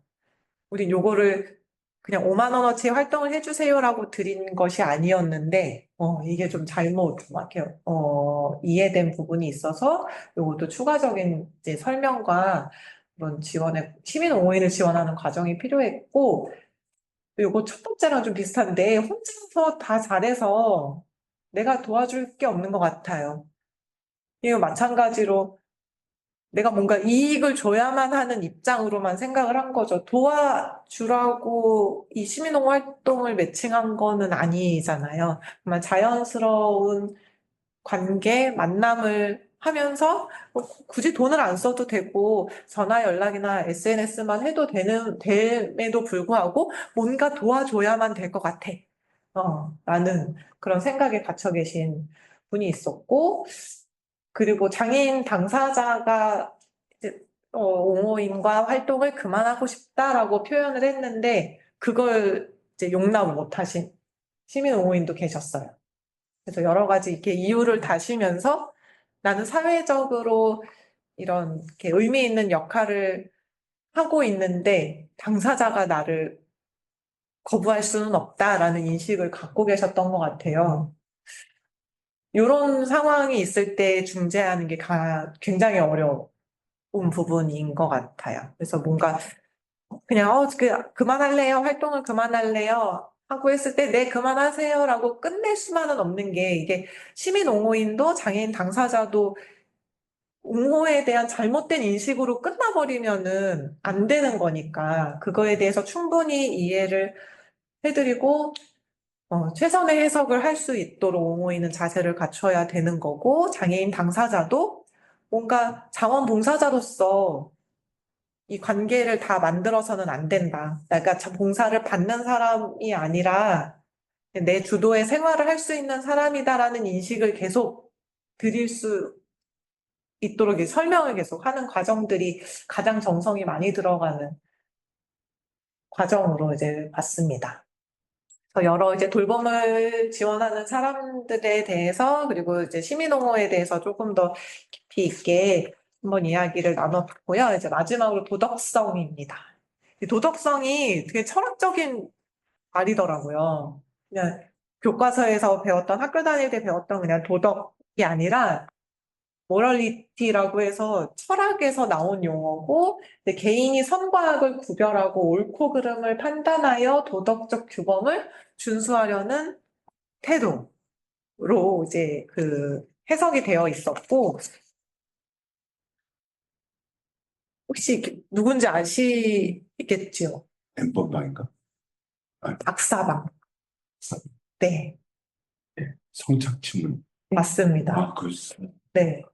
제가 그 도덕성에 대해서 아까 처음에 그 첫 번째 시간에 이제 언급을 했지만 그 돌보는 사람의 정말 잘 돌볼 수 있는 도덕적으로 검증된 사람이냐 아니냐 뭐 이런 걸 범죄 경력 조회도 해보고 여러 가지 국가에서도 장치를 마련하고는 있지만 정말 걸을 수 없다고 느낀 게 저희 복지관에 이 사건이 2020년에 발생을 했거든요.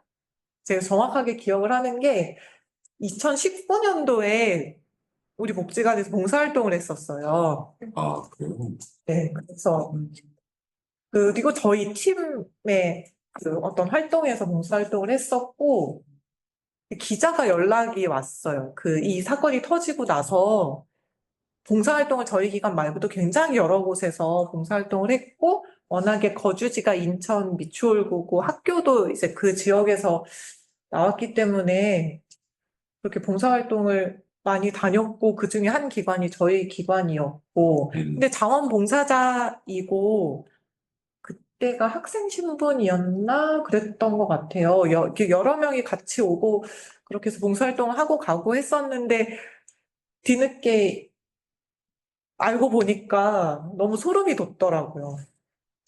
그때는 그런 정말 이런 도덕적인 결함이 있는 사람인지 몰랐고 좋은 취지로 자발적으로 온 사람이 자원봉사자이니까 어, 이런 걸 어떻게 할 수가 없겠구나라는 생각이 일단 그 당시에 들었었던 부분이고 지금 2월 달에 있었던 올 2월에 있었던 그 사건 사고 뉴스만 발췌를 했을 뿐인데도 이렇게 아, 돌봄이 필요한 네.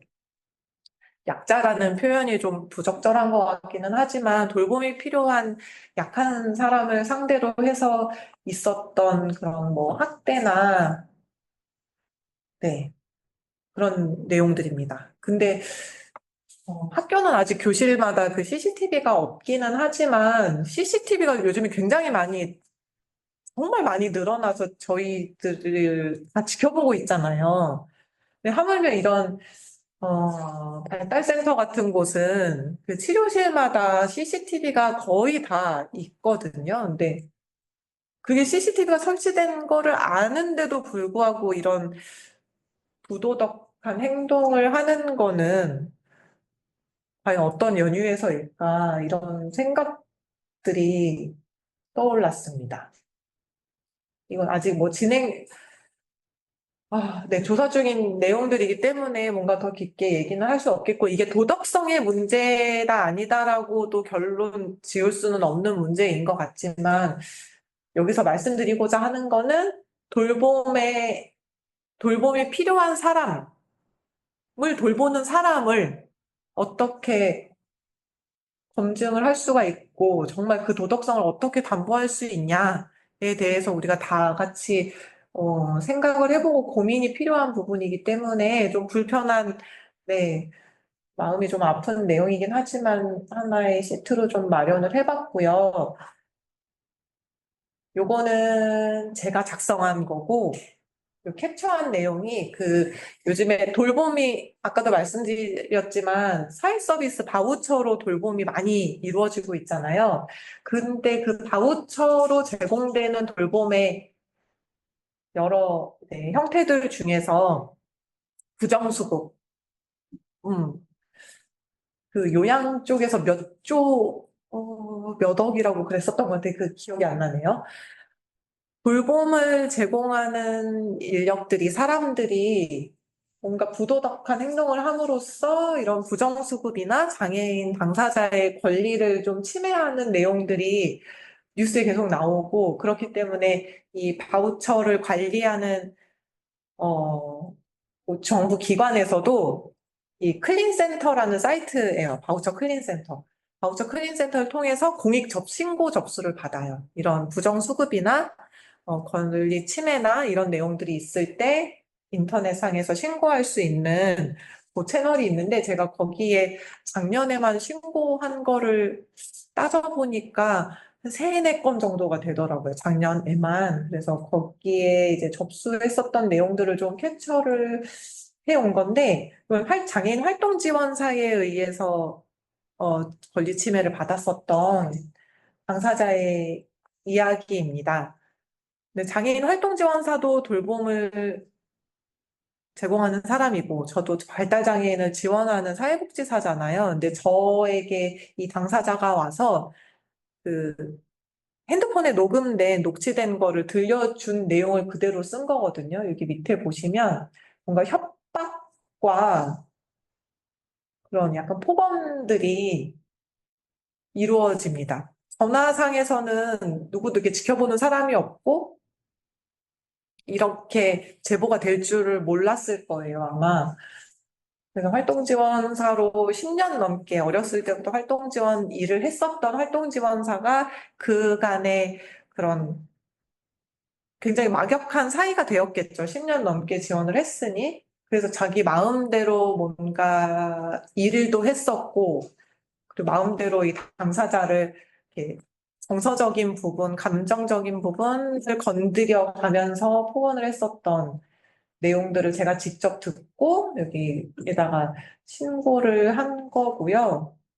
뭔가 바우처를 활용해서 부정수급을 했었던 정황들도 있어서 그런 내용들까지 같이 이렇게 신고 접수를 했었고, 근데 조사 기간이 굉장히 오래 걸리더라고요. 제가 작년 5월, 6월 정도에 접수를 했었는데, 아직도 그 조사 중, 네. 접수 건수가 굉장히 많다고 합니다. 그래서 이렇게 순차적으로 하다 보니까 처리가 빠르지 않다고 해서 제가 이거는 접수를 해놓고 기다리다가 아예 그 제공기관을 찾아갔어요.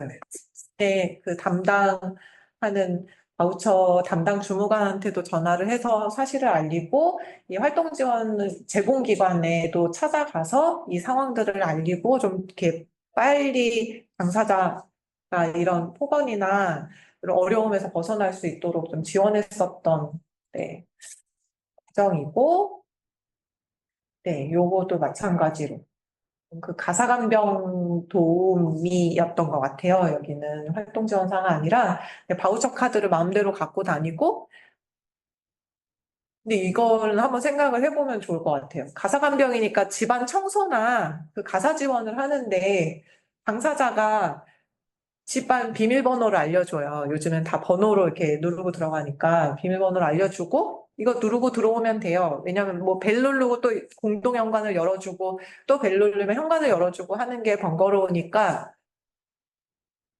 알려줄래요? 했더니 알려준 거예요. 그래서 그냥 집에 있는데도 마음대로 이걸 누르고 들어와서 가사감정 서비스를 제공을 하고 돌아가고. 근데 아무리 당사자가 집 번호를 알려주겠다고 해도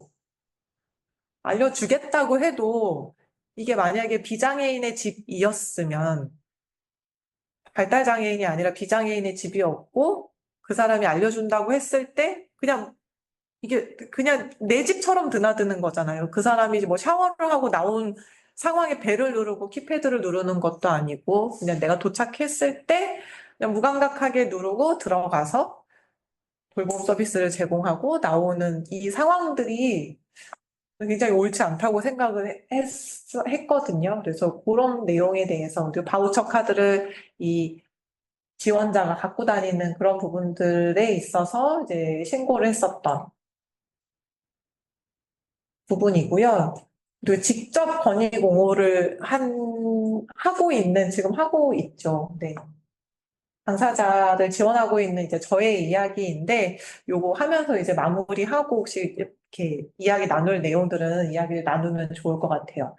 어, 청년이고 지적장애인이고 혼자 살고 있어요. 그러니까 거주시설에서 산 경험도 있고, 거주시설에서 긴 기간 살다가, 네, 아버지가 편찮으신데 돌볼 사람이 없는 거예요. 이게 요양보호사가 오긴 하지만, 뭐, 기본 3, 4시간, 길어야 3, 4시간이니까 그 이외의 시간에는 이 아버지를 돌볼 사람이 없어서 장애가 있는 이 청년이 거주시설에서 나옵니다.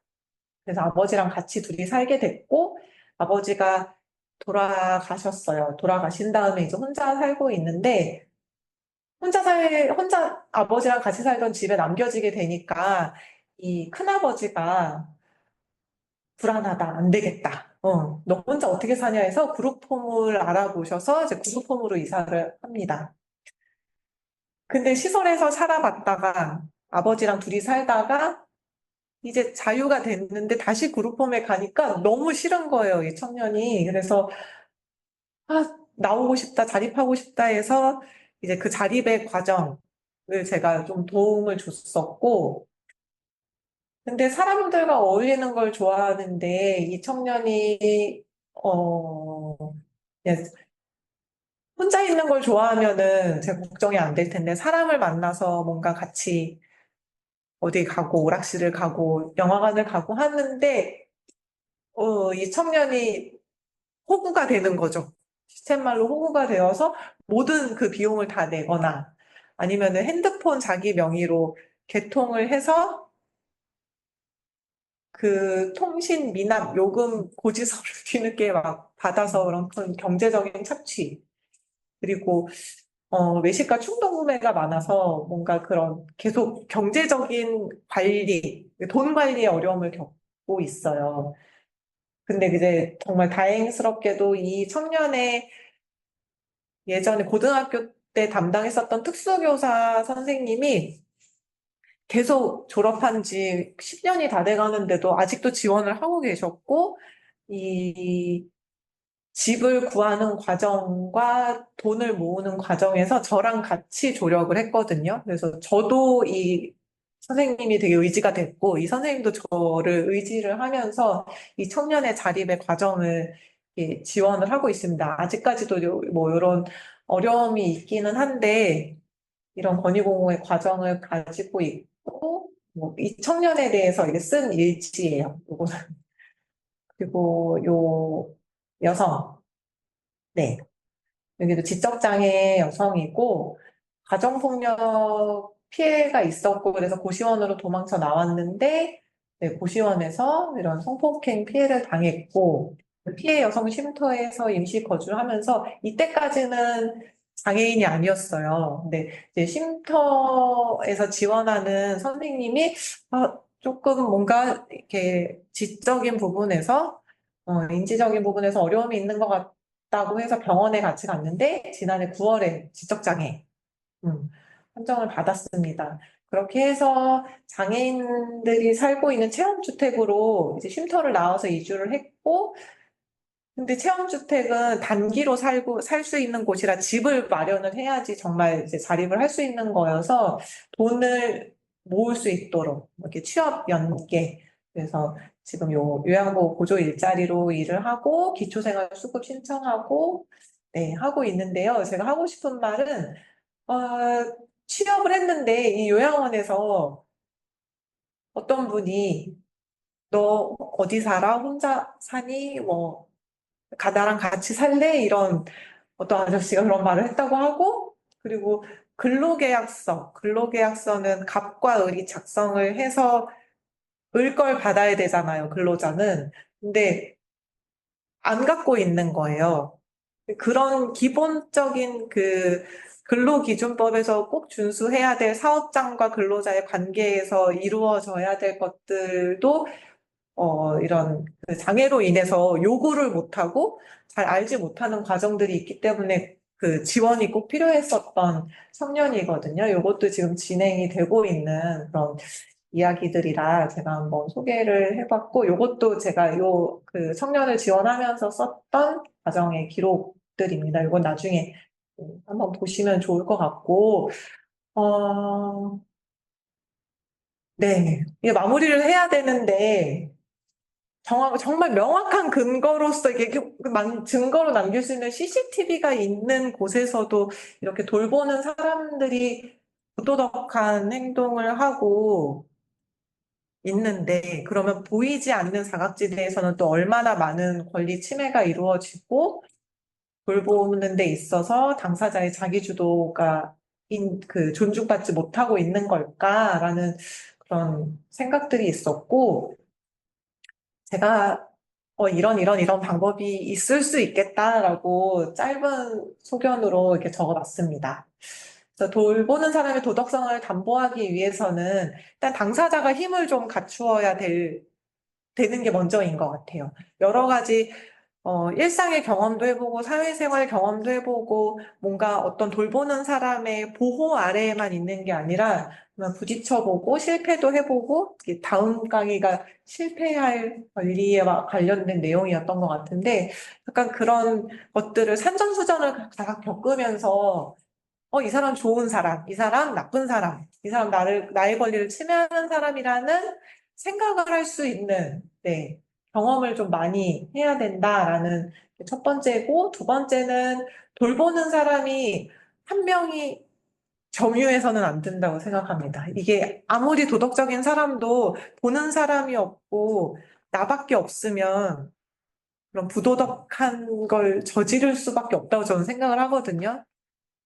네, 그래서 돌보는 사람이 적어도 2명, 3명은 있어야 서로 이 사람 감시라는 표현이 적절하진 않지만 그래도 서로 좀 의식할 수 있는 모니터링의 체계는 되겠다라는 생각을 해봤고, 이제 세 번째로 이렇게 돌보는 사람과 당사자만의 관계가 아니라 장애인 당사자도 장애인 간의 그런 관계들, 동료 지원을 할 수 있는 멤버십도 형성이 되어 있어야 내가 좀 첫 번째 그런 경험들이 부족하다 할지라도 그런 경험을 해봤던 다른 동료가 야, 너 이거 신고해야 돼. 아니면 이거 부당한 거야. 라고 이야기해 줄 수 있는 이런 동료 지원들이 있어야 되지 않을까. 그러면은 조금이라도 돌보는 사람의 그런 도덕성을 담보할 수 있지 않을까라는 생각을 하면서 이제 시트를 마무리해 봤습니다.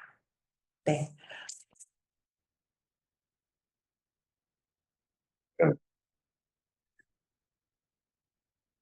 돌보는 사람의 도덕성을 어떻게 담보할 것인가. 근데 이게 굉장히 제목이 큰 게 느껴지지만 구체적인 현장 이야기인 것 같아요.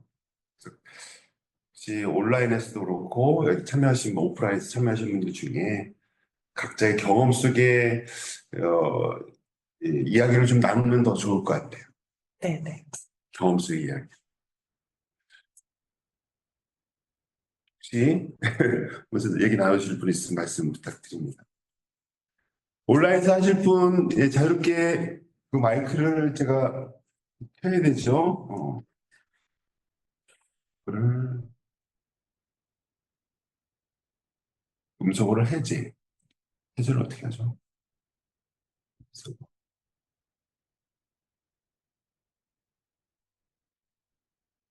제가 나눠도 될까요? 좋습니다. 양수화 하셨네요. 네. 네, 네. 이렇게 먼저 얘기하기 전에 앞서 이렇게 따뜻한 강의, 그다음에 생각해야 될 주제를 마련해 주셔서 감사드리고요. 사회복지사로 힘들게 일하시면서 지금 같은 통찰력, 그리고 또 따뜻한 마음을 지키시는데 얼마나 큰 수고를 하셨을까 그런 걸 느꼈습니다. 그래서 강의해 주셔서 감사드리라는 말씀 먼저 드리셨습니다. 네. 하늘 받을 것 같아서. 강의 들으면서 이렇게 몇 가지 생각난 게 있었는데요. 먼저는, 제가 어떤 경험이 있어서 AI를 만드는 회사에 그 협력한 적이 있었습니다. 그래서 두 가지 그냥 먼저 그 같이 나누고 싶은 게 있고 또 다른 게 있는데 AI 아까 이제 AI 말씀하시면서 선생님의 고견을 얘기해 주실 때 조금 약간 주눅 들으시는 그런 느낌을 받아서 그럴 필요 전혀 없으신데 라는 생각을 했던 이유가 AI의 실체는 그게 데이터를 넣어주는 사람이 있거든요. 그래서 AI를 학습시키는 사람이 중요합니다. 그래서 AI가 말했다 보다는 그 AI를 만든 회사, 그 데이터를 학습시킨 그 사람들의 집단이 어떤 데이터를 내주었느냐, 그 기계에 학습시켰느냐, 그것에 대해서 이렇게 살펴보는 게 중요한데, 아까 그만큼 그 AI가 자동으로 했다는 건 그 단어들이 많이 이제 그 글들로 돌아다니고 있다는 반증일 것뿐이라고 생각합니다. 하지만 선생님께서 경험상으로 얘기해 주신 그런 내용들은 문서화되어 있지 않은 것들이 있잖아요. 근데 하지만 그런 중요한 통찰들이 더 문서화돼서 AI 기계를 만드는 사람들이 기계에 학습시켜 줄 수 있도록 이 좋은 목소리가 퍼져가는 그런 운동도 필요하다는 생각을 했고요. 그다음에 이제 하나 살짝 제안을 드리고 싶은 거는 도덕이 아까 이제 철학 용어라고 하셨는데 그건 이제 서구의 관점이거든요.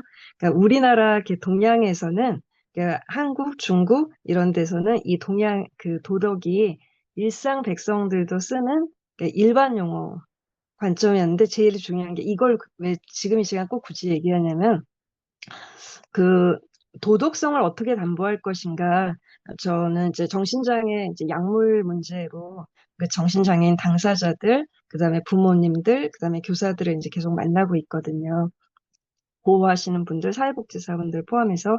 근데 어느 날 외국에 정신건강 굉장히 유명하신 분을 이렇게 초대해서 세미나를 하는데 그분이 굉장히 중요한 지적을 하나 했는데 한국에는 정의라는 단어가 아주 좋고 강력한 힘을 가진 정신건강을 그리고 이 마음의 건강을 지켜내는 데 있어서 관계를 형성하는 데 있어서도 정의라는 그 문화가 얼마만큼 강력하고 좋은지를 그분은 오히려 미국의 정신학자였는데 한국의 이 정이 살아날 수 있다면, 그러니까 지금 좀 쇠약해진 것은 좀 사실인 것 같다라고 분석을 하시면서 그 조선시대, 그 다음에 우리 선조들이 갖고 있던 또 일제 뭐 시대든 그때 서로 간에 돕고 그 다음에 서로를 지켜주는 거 그게 도덕의 뜻이었대요. 그리고 정이고 그리고 그게 어려운 말이 아니고 어 우리 집이라고 하대. 서양은 마이하우스라고 딱 구별해 주지만 우리는 우리 집이라고 여전히 말하잖아요. 그래서 그 단어를 잃지 말라고 굉장히 강조를 해주더라고요.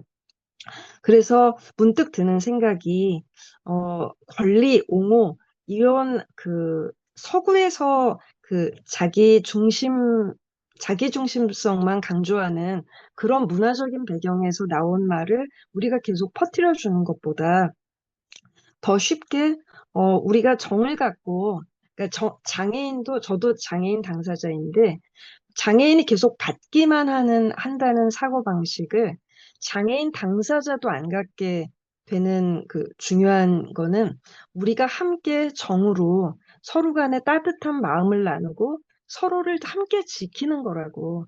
그래서 내가 손가락만, 나는 발을 잘 못 쓰고 손을 조금만 쓸 수 있다. 그러면 이 작은 손으로 내 옆에를 나도 어떻게 함께 지켜줄까? 그리고 어떻게 함께 나눌까? 이러한 생각을 아주 어렸을 때부터 함께 갖고 또 중도 장애인이 됐다 할지라도 그렇게 하면 우리의 이기심에 의해서 수많은 갈등들이 일어나는 것들이 아주 밀물 빠져나가듯이 이렇게 썰물로 나가듯이 나갈 수 있지 않을까? 그런 생각들을 해보게 되었거든요. 근데 어떤 단어가 중심이 돼서 퍼져나가느냐, 그게 영향이 큰 것 같아요. 근데 그 정신건강 전문가가, 외국의 학자가 정이라는 단어를 퍼뜨리는 게 굉장히 더 전략적으로 좋을 거라고.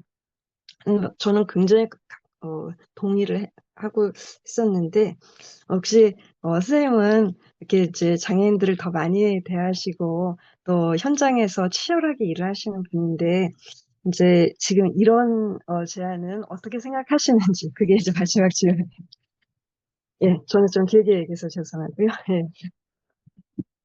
어, 짧게, 지금 강렬하게 저는 그 정과 함께 서로 지킨다라는 그 말씀이 되게 확 와닿았어요. 그래서 뭐 어떤 관계든 일방적인 관계는 없고, 그쵸. 그 장애인 복지의 흐름, 패러다임도 서구의 것에 영향을 많이 받아서 그 흐름대로 우리나라도 흘러가고 있기 때문에 아무래도 그쵸. 서구의 영향을 제일 많이 받았고 뭔가 이렇게 해석되어 온 그 과정들에서도 외국의 것들에 기반한 그런 의식들이 많이 이렇게 담겨져 있는데 요즘에 저도 그 작년부터 이렇게 책 쓰기 모임 같은 걸 하고 있거든요. 글쓰기 모임을.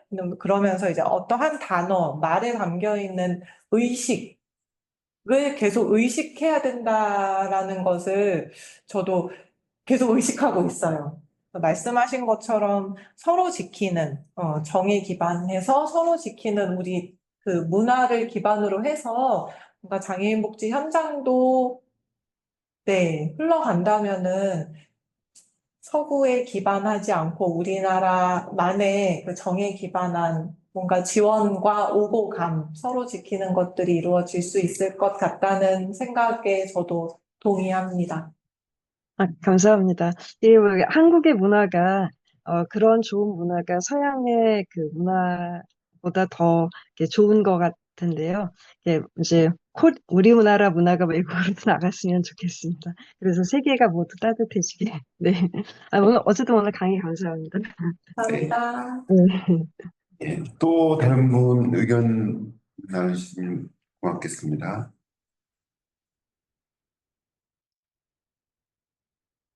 우리, 예.